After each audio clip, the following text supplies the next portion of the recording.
Remember this guy? Mark DeRosa, the manager of Team USA for the World Baseball Classic. Well, he had another moment. The guy in the room who was on the helicopter that crashed said, "Helicopter crash."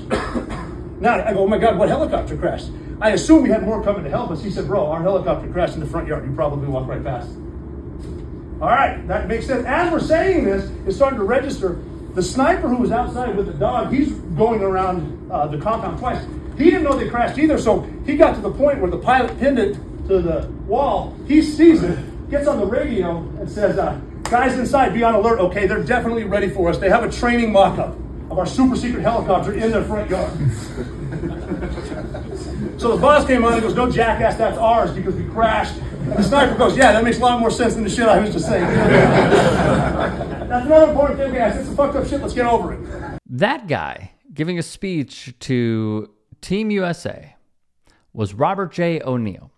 O'Neill was one of the members of SEAL Team 6 that carried out the mission to kill Osama bin Laden.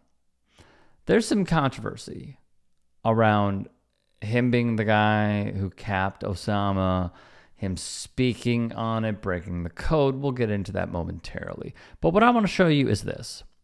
While other teams like the Dominican Republic have fun, and even host greats like Juan Marichal in the locker room, showing how joyous the game can be, or even Team Venezuela having a great time, look at how the Americans are. What a contrast.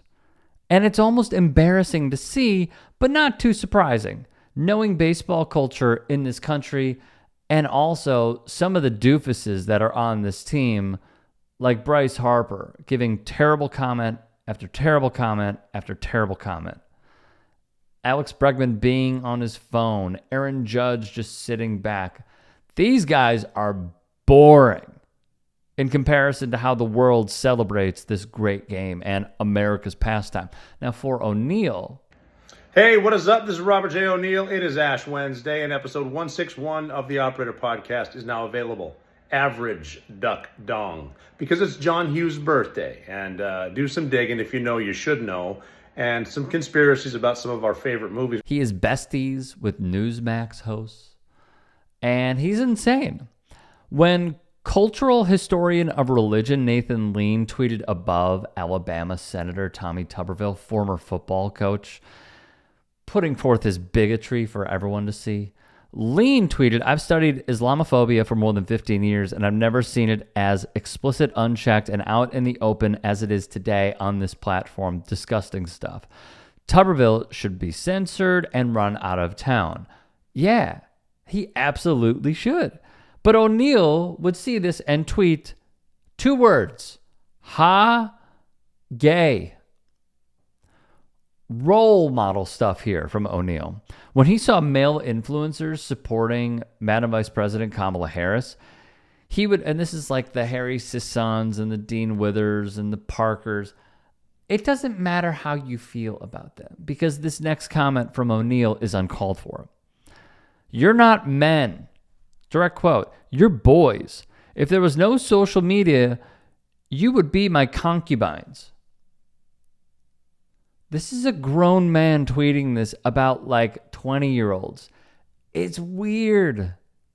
It's weird and odd and disgusting behavior. As the Cambridge Dictionary notes, a concubine is defined as a woman who, in some societies, lives and has sex with a man she's not married to and has a lower social rank than his wife or wives. Why are you writing this about like 20-something-year-old dudes? Do you want to tell us something, Ryan J. O'Neill? But this is who Mark DeRosa thought, that's my guy. That's who I want talking to my team. It all goes back to this, all right? O'Neill claimed to have fired the shots that killed bin Laden, right, as part of the raid in 2011. The U.S. government never publicly verified his claim. Others have offered alternative accounts and criticized him for breaking the SEAL's code of silence. That is the egomaniac at play right here, y'all. He also made very controversial comments about masking during the pandemic, did the concubines comment about Harris supporters, and what do you know, he was charged with a DUI in 2016.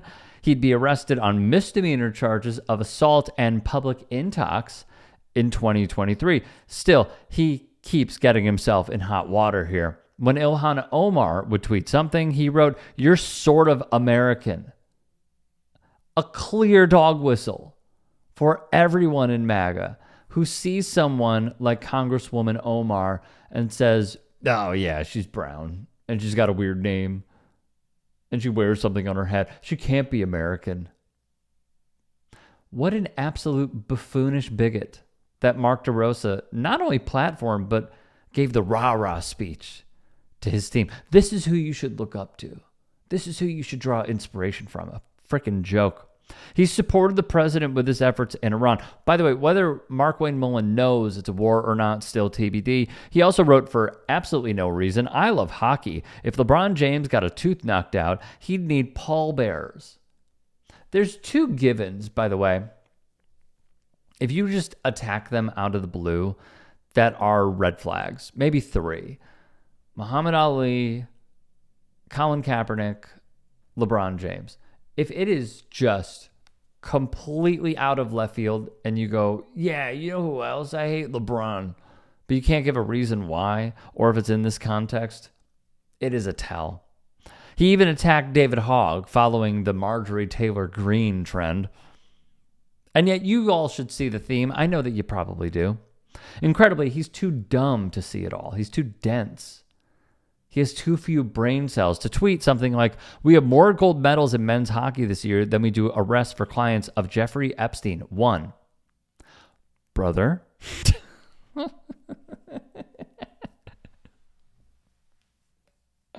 Oh, you are so close. He's so close. Oh. How do you break through to these people? How? Tell me. I mean, he'll never jump ship. But we know. The testimony is out there. The eyewitnesses are out there. The emails are out there.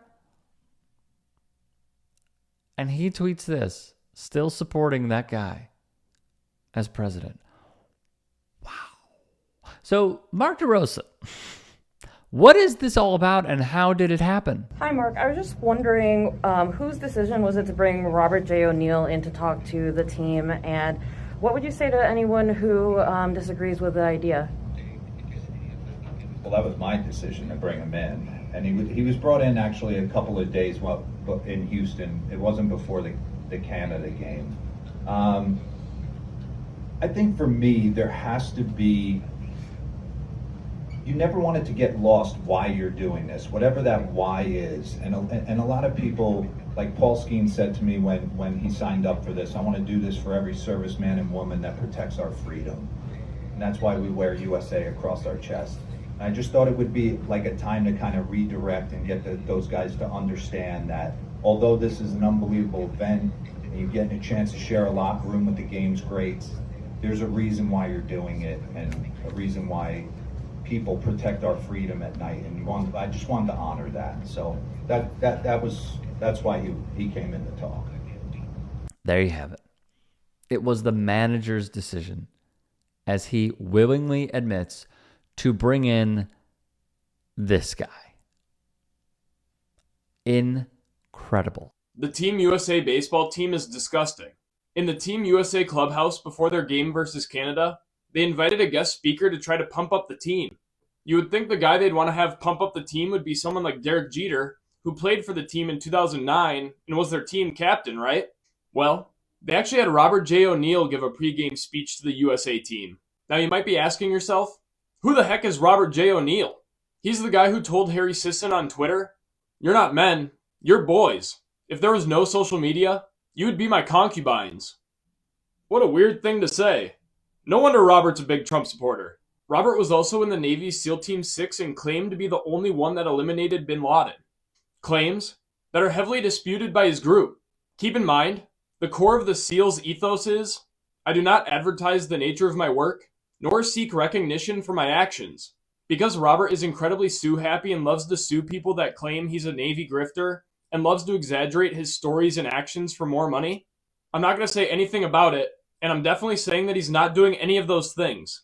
He is definitely not a grifter, okay, guys? Not a grifter. Many would go scorched earth on DeRosa. Tipping Pitches wrote, "We do it to honor our military has fully entered epic bacon territory, an entire genre of guy who this year's US WBC team is full of. Use it as a personality type. Put the troops and you will find a void. Nothing interesting to say." That's true.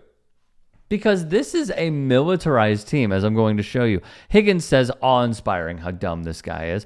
Austin said, "I'm playing in the WBC for the troops" is an insane statement / thought process. Here's what stands out to me, though. Aside from Skeens, fine, whatever. Cal Raleigh wore a front toward enemy shirt when speaking with the media at the park. That's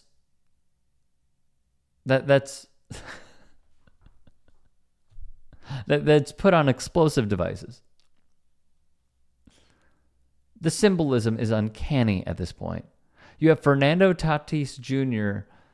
dancing and celebrating and laughing. Music's playing. They're having a good time. And then you have front toward enemy shirts on this team.